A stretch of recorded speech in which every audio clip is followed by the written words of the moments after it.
네, 오늘 양시장 굉장히 변동성 크게 키우고 있습니다. 시가를 거의 고가로 만들고 지금 낙폭을 확대해 나가고 있는데요. 지금 글로벌 시장에서 또 계속 우려되는 부분 바로 유가 급락입니다. 오늘은 이에 대해서 한번 짚어보도록 하겠습니다. 네, 유가 전쟁이 계속되고 있습니다. 먼저 전쟁의 시작을 알린 건 사우디아라비아죠. 이 코로나19로 인한 원유 수요 감소에 대응하기 위해서 약 3주 전 오펙 플러스에서 이 감산에 대한 논의가 있었습니다. 하지만 러시아의 거부로 협상이 결렬이 되었죠. 그러자 오히려 이 사우디는 시장의 원유 공급을 늘리는 것으로 맞섰습니다. 사우디 국영석유회사 아람코는 4월이 시작되자마자 산유량을 하루 1,230만 배럴로 늘리겠다고 예고했습니다. 그러니까 겉으로 봤을 때는 사우디와 러시아의 갈등으로 보이지만 최대 피해가 예상되는 나라는 미국인데요. 부양책 기대감 속에 증시는 조금이나마 반등이 나오고 있지만 석유를 둘러싼 미국과 사우디, 러시아의 패권 경쟁은 계속되고 있습니다. 코로나19 사태로 글로벌 경제가 위축되는 상황에서 원유 수요는 현저하게 줄어들고 있습니다. 작년에 비해서 하루 평균 약 10만 배럴 등이 줄어들고 있는 전망인데요. 이 공장 셧다운 등 경제 활동이 둔화되기 때문에 그만큼 원유를 필요로 하는 것이 적어지기 때문입니다. 이렇게 수요가 없는 상황에서 원유 생산을 줄이는 것이 당연해 보이지만 사우디와 러시아는 금전적 손실을 감수하고도 감산을 하지 않기로 결정한 겁니다. 따라서 현 시점에서 유가가 반등할 수 있는 선결 조건은 수요 회복이라고 할 수가 있겠습니다. 그럼 사우디와 이 러시아는 이러한 저유가 상황에서 언제까지 버틸 수 있을까요? 사우디와 러시아는 공급 과잉으로 유가가 급락하더라도 당분간 버틸 수 있다라고 계산을 합니다. 국가별 원유 생산 손익분기점을 보시면요.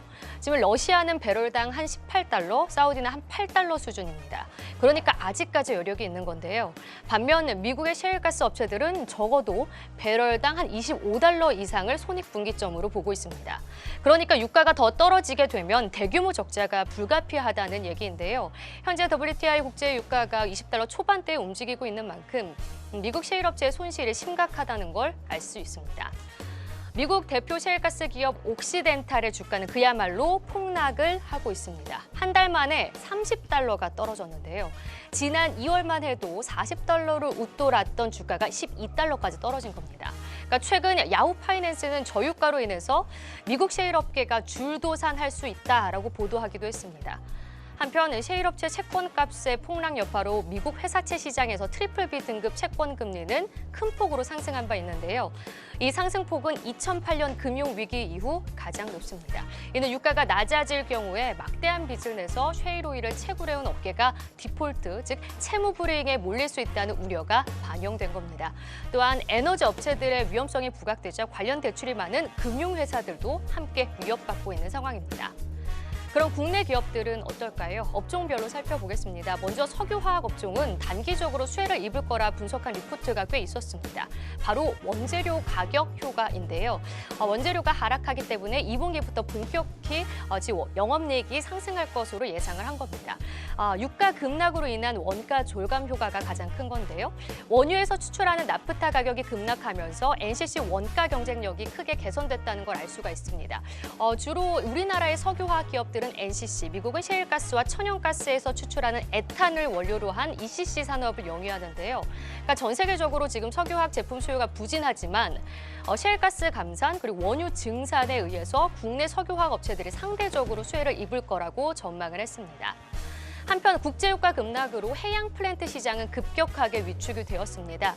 해양 플랜트 발주는 국제유가에 전적으로 의존을 하고 있는데요. 최근 국제유가 급락으로 불확실성이 크게 증가하고 있습니다. 저유가 기조 장기화로 드릴십 등 시추 설비 시장이 사실상 사라진 상황이죠. 또한 생산 설비마저 발주 지연이나 취소 등의 가능성이 높아졌습니다.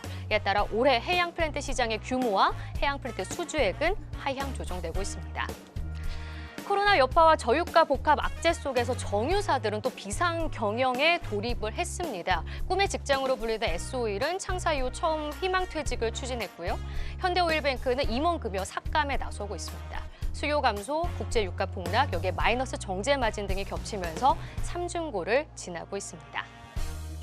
다음은 조금은 그래도 긍정적인 뉴스를 한번 살펴보겠습니다. 건설업계는 어느 정도 충격은 불가피하지만 과거만큼은 아닐 것으로 지금 얘기가 되고 있는데요. 국내 건설사들이 지난 6에서 7년 동안 중동 플랜프 사업 비중을 줄이고 업종과 지역별로 해외 시장 포트폴리오를 다양화하고 있기 때문입니다. 국내 건설업계 해외 플랜트 수주액은 2011년에 비해서 이 작년 기준으로 한 4배 가까이 크게 줄었고 탈중동도 가속화하고 있는 상황입니다. 네, 그럼 오늘 그런 관련주들을 한번 체크해 보겠습니다. 이 석유화학 대표 기업인 롯데케미칼부터 한번 체크를 해보시면요.